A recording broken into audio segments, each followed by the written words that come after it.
Hi, everybody. Welcome to today's conversation on the POSHpod. We are in general, and when I say we, I mean Bishen and I, we are in general looking at the POSH Act. We are exploring some of the construct and guidelines around the Act.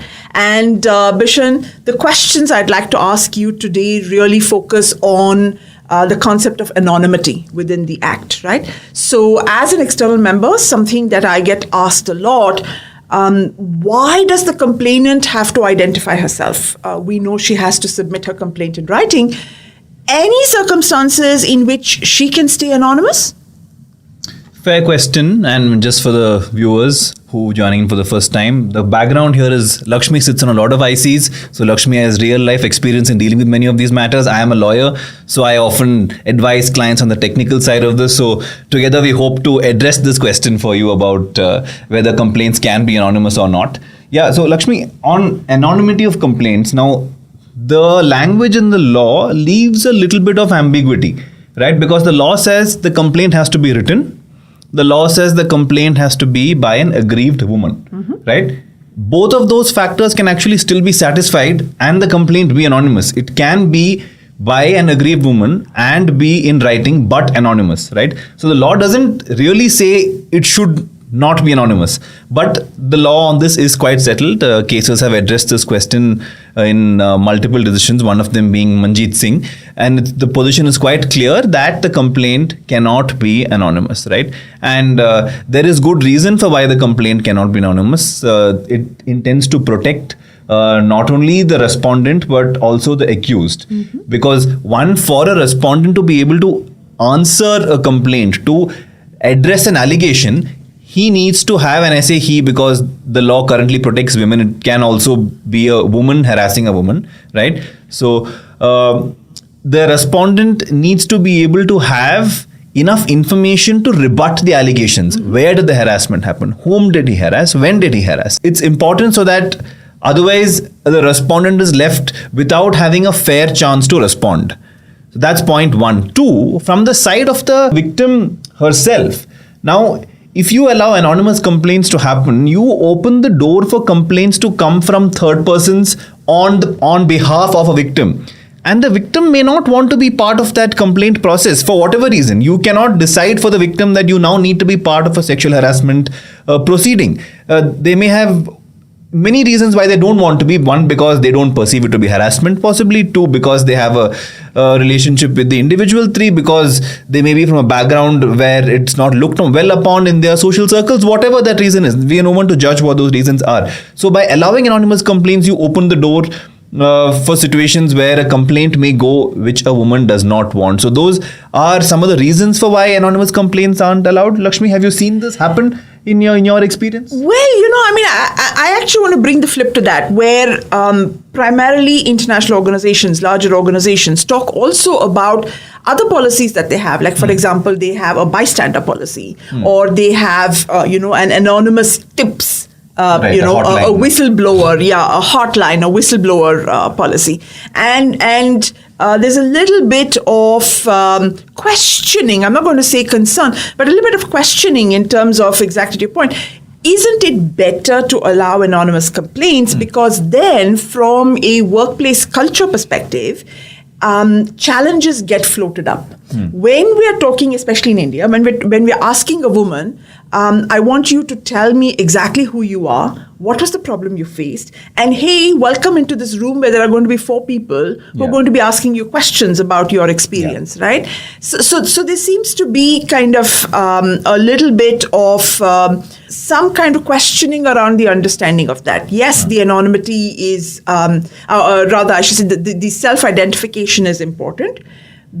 And being on the IC, my perspective has been, if I don't know the context of the complaint, what am I going to investigate? Right? Because the whole point of the IC receiving a complaint is for them to do something about it.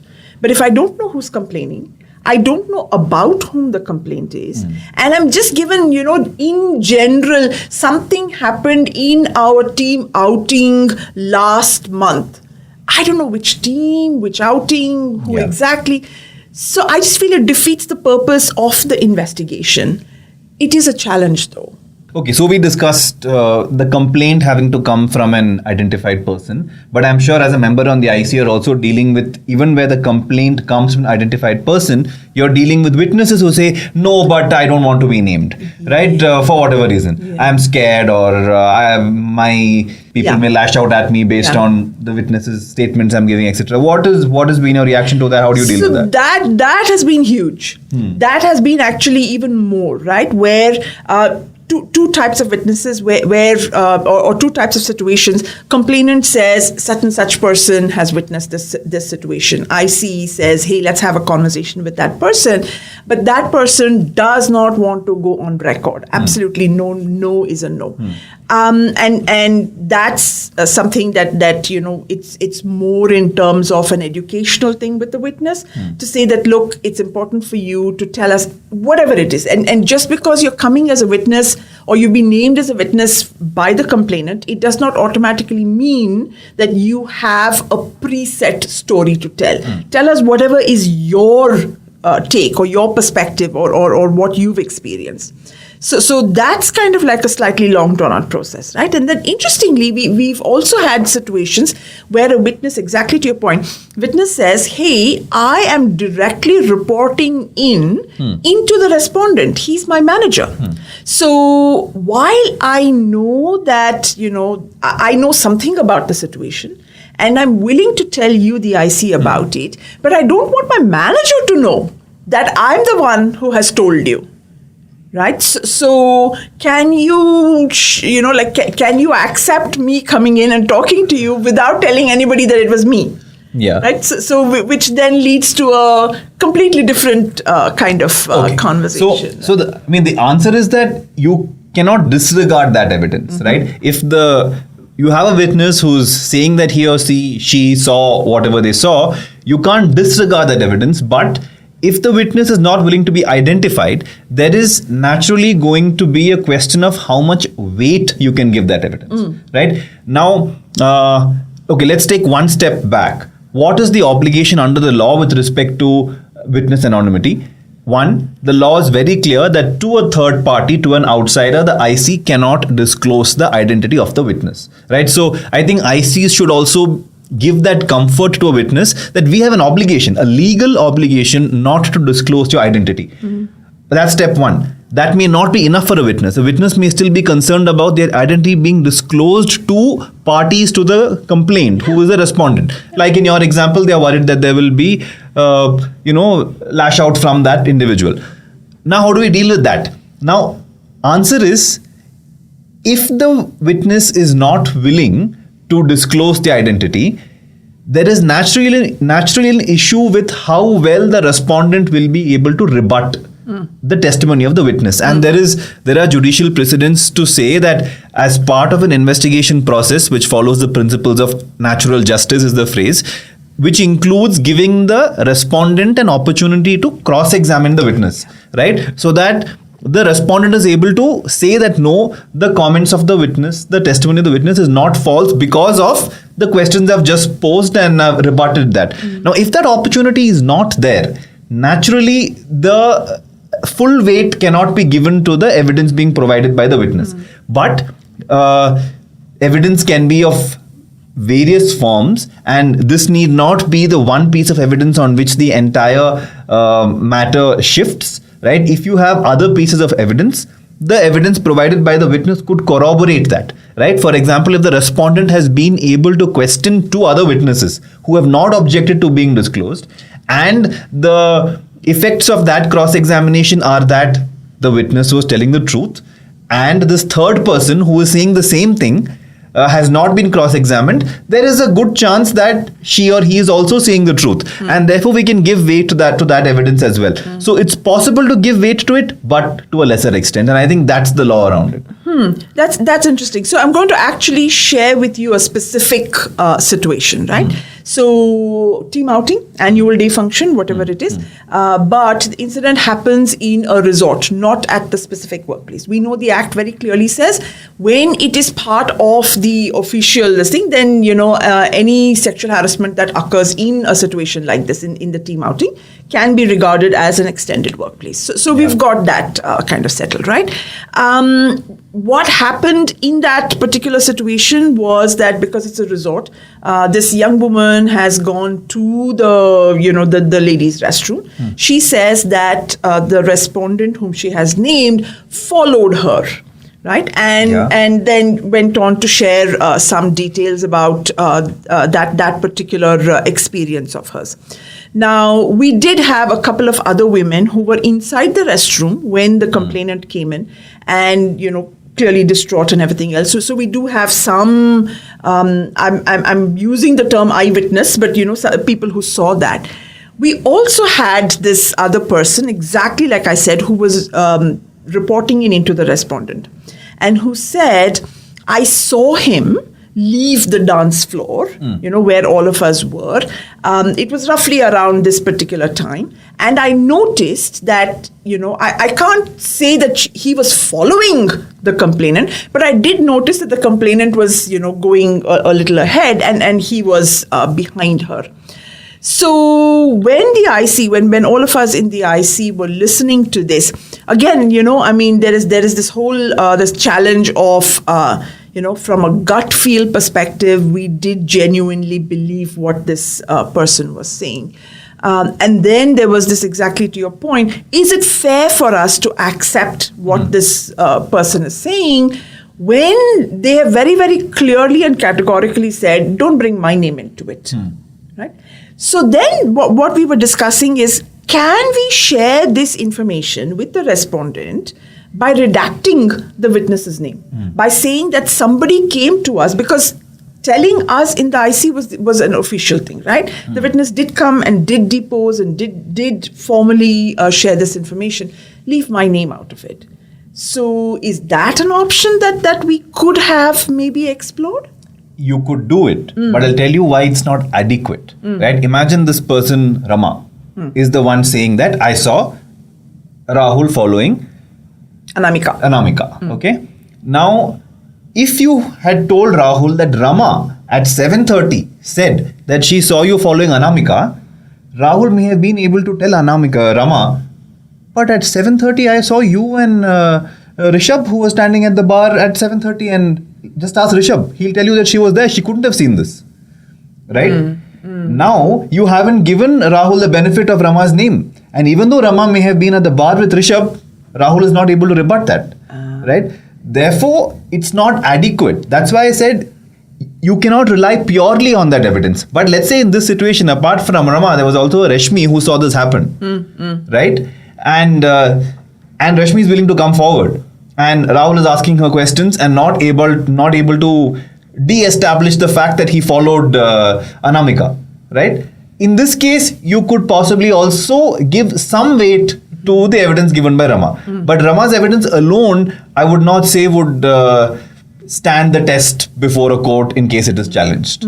Interesting. So what we're saying is that if this supposedly, partially anonymous witness, right? Because not anonymous to the IC, but anonymous to the respondent. If the information shared by the partially anonymous witness adds weightage, adds context, adds gravitas to something that is already available with the IC, then it you can use it to further establish the allegation, but as opposed to establish it in the first place. Okay. Right? But it's not to say that a witness should be pushed, and I want to make that point clearly to IC members as well. It's not that you should push witnesses to state their name, because they may have genuine reasons for why they fear for their job, they fear for their promotion, fear for their bonus, fear for their safety. And therefore they may not want to. So if they don't want to disclose their name, that's fair enough.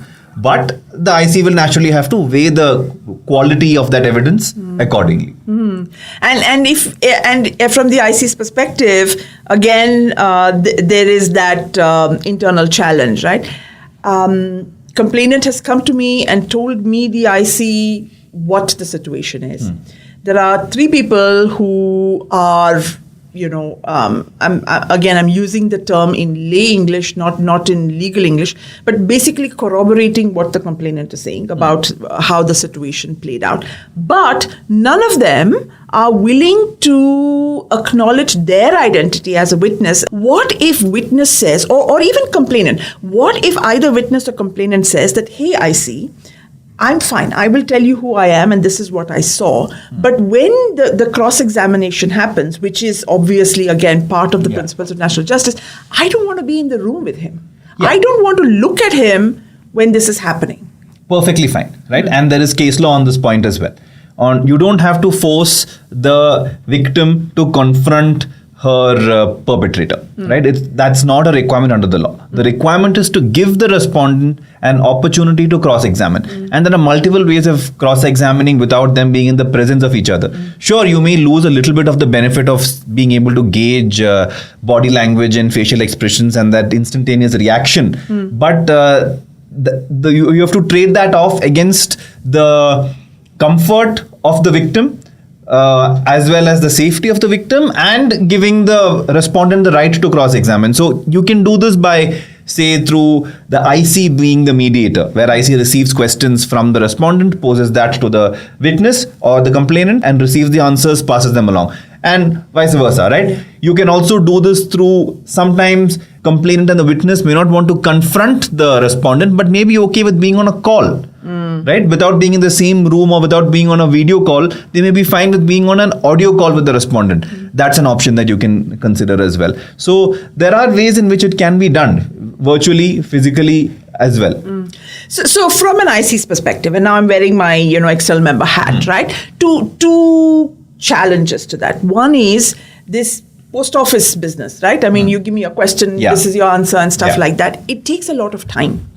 And it takes time in the sense of actually physically the IC getting together in a room and meeting time. Yeah. It also takes time in the sense of I the IC ask the witness for the questions. Witness says, okay, I'll send them to you tomorrow, and then they come, and then I send it to the respondent. And it eats into my 90-day deadline as well, right? So what could be I don't know, a good practice to manage that timeline? Is it possible for me, the IC, to tell the witness, send me your written, whatever response to the cross-examination questions? You have 24 hours to respond. Is that okay?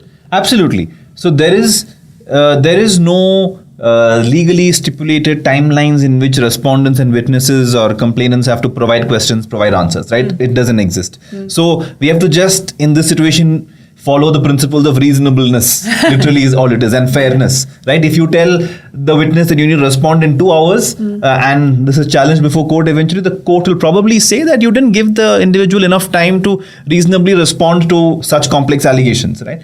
But if the questions being posed are of a yes or no nature, which don't require much preparation, maybe even 2 hours is fine. Wow. Right? Okay. So IC has to be reasonable about what is the nature of questions that you are posing. Is it something which requires research, looking through your emails, preparation, or is it something which is very factual and can be answered easily? So even 2 hours is fine, but if it's more complex, you must be reasonable, give 2 days, 3 days. That's broadly the process to be followed in these situations, I'd say. All right. Fascinating topic. And, running out of time.